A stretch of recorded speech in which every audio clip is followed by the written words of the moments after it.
आज हम पढ़ेंगे चैप्टर 10 वन देवी का प्रसाद। ये कल्पना देव की कहानी है, जिसमें कल्पना देव सिंह की कहानी है। इस चैप्टर में इनका पूरा नाम नहीं दिया हुआ है। इस राइटर का पूरा नाम है कल्पना देव सिंह। तो इन्होंने वन देवी का प्रसाद एक कहानी लिखी, जिसमें कहानी में एक बिन माँ के बच्चे की कहानी को दिया, जिसे पेड़ पौधे से बहुत प्यार था। उसने प्रकृति की सेवा की और जिसके फलस्वरूप वन देवी ने उसकी किस्मत बदल डाली। तो इसीलिए कहा जाता है कि कहीं ना कहीं पेड़ पौधे में भी जान होती है, हमें उसकी सेवा करनी चाहिए। वो प्रकृति का अंग है, हमें उसकी सेवा। तो यहाँ पर कल्पना जी ने यही दिखाने का प्रयास किया है कि वन देवी वन देवता कहा जाता है, वन देवी कहा जाता है। तो इस प्रकार से इनमें भी वनों में भी जान होती है, उसमें भी श्वास होती है। तो उसका भी लाभ हमें हमारे जीवन पे उसका भी असर पड़ता है। तो सुखई साल भर का था, तभी उसकी माँ का निधन हो गया। वह जन्म से ही बहुत कमज़ोर दुबला पतला था। माँ के निधन के बाद वह और भी सूख गया, तभी से उसका नाम सुखई पड़ गया। माँ के जन्म के बाद वो बहुत दुबला हो गया, इसलिए उसका नाम सुखई पड़ गया। कोई नहीं कहता था कि सुखई 2 माह से अधिक जिएगा, लेकिन कहते हैं जाको राखे साइयाँ मार सके न कोई। लोग कहते थे कि ये अपनी माँ के बिना नहीं जीवित रह पाएगा, लेकिन जाको राखे साइयाँ मार सके न कोई। जिसको ईश्वर रखेगा उसका कोई भी बाल बाका नहीं कर सकता। कहा गया कि जिसकी रक्षा स्वयं ईश्वर करते हैं या भगवान करते हैं, उसे कौन मार सकता है। इसलिए सुखई भी बच गया और भगवान की ऐसी दया हुई कि सुखई परमेश्वर की 4 संतान में सबसे मोटा तगड़ा बन गया। 5 साल का होते होते कोई कहता ही नहीं था कि सुखई 5 साल का है। जब कोई सुनता कि सुखई की माँ का आंचल दूध और प्यार सुखई को माँ की आंचल का दूध और प्यार मिला ही नहीं, तो लोग दांतों तले उंगली दबा दे, मतलब आश्चर्य करते थे कि बिना माँ के ये बच्चा इतना अच्छा है। सुखई को बचपन से जानवर और पेड़ पौधों से बेहद प्यार था। वह 5 साल से ही का होते होते जानवरों को चराने का उसने पूरा काम संभाल लिया।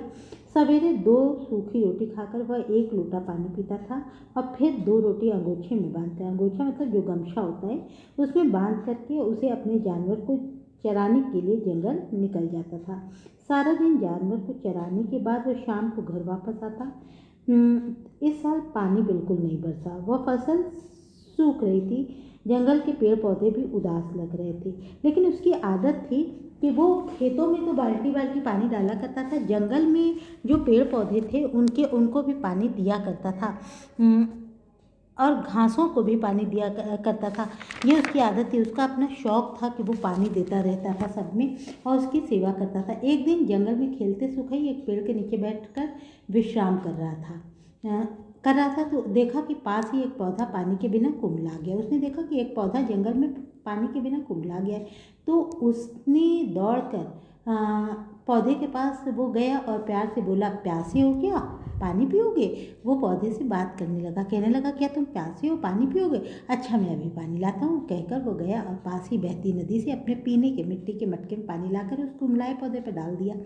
तो दूसरे दिन जब वह जानवर को जंगल में चराने के लिए गया, तो उसने देखा कि कुम्हलाए हुए पौधे में न केवल हरियाली है, अभी तो लाल लाल सुंदर फूल भी खिल गए। फूलों से वो लहला उठे। पौधों को देखकर सुखई की बाछें खिल गई, मतलब वो बहुत खुश हो गया।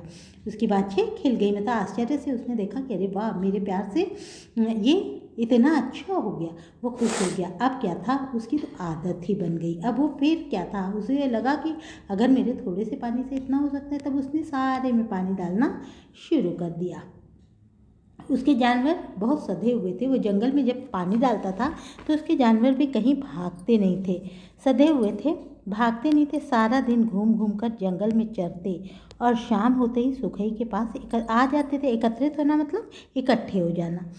युद्ध के विजेता सिपाही की तरह गीत गाते। युद्ध के विजेता मतलब युद्ध में जैसे वो शाम को ऐसे लौटता था मानो किसी युद्ध में को जीत लिया हो उसने, और वो विजयी नेता की तरह, विजयी सिपाही की तरह गीत गाते घर को चल देता था।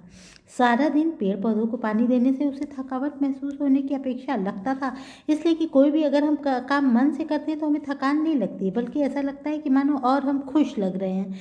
लगता है कि लोग हमारी तारीफ़ करेंगे, या लगता है कि उससे हमारे उससे किसी का जीवन बच जाएगा, तो हम बहुत खुश होते हैं। तो इस तरह वो बच्चा भी खुश हो रहा था। उसकी ताकत दिन दूनी रात चौगुनी बढ़ती जा रही थी, लेकिन उसको ये लगता था कि अब हमें थकान नहीं लग रही हमारी ताकत, इसलिए कि वो खुशी से काम करता था, इसलिए वो ताकतवर भी होता जा रहा था। घर पहुँचते खाट पर सोता तो सवेरे ही नींद उसकी खुलती, इसलिए कि जब मेहनत करता था तो अच्छी भूख लगती थी, अच्छी नींद आती थी, इसलिए उसकी सेहत और अच्छी होती जाती रही थी। तो इसलिए कहा गया है कि हमें भी मेहनत करना चाहिए और खुशी मन से मेहनत करनी चाहिए, दुखी मन से नहीं। कि कोई अगर हमसे कोई काम कहता है करने के लिए तो हम बहुत बस बोझिल मन से करें, ऐसा नहीं करना चाहिए। हमें खुश होकर उस काम को करना चाहिए। तो जब हम मेहनत करेंगे तो हमें भूख भी अच्छी लगेगी और नींद भी अच्छी आएगी। नींद और भूख से हमारे स्वास्थ्य का सीधा संबंध है, तो हमारा स्वास्थ्य भी अच्छा हो जाता है। तो कभी कभी लोग उसके पिता से उसके पागलपन की शिकायत करते थे कि तुम्हारा बेटा तो पागल है, खेतों में अपने बाल्टियों से पानी डालता है, जंगल को पानी देता है। तो उसके पिता ने कहा कि कोई गलत काम नहीं न करता है, हो सकता है कि ईश्वर ने उसे इसी काम के लिए जीवन दान दे दिया हो। तो परमेश्वर को टका सा जवाब सुनकर लोग चुप रह जाते थे। उधर सुकई की दिन रात की मेहनत, पेड़ पौधों की देखभाल से सारा जंगल हरा भरा हो गया था।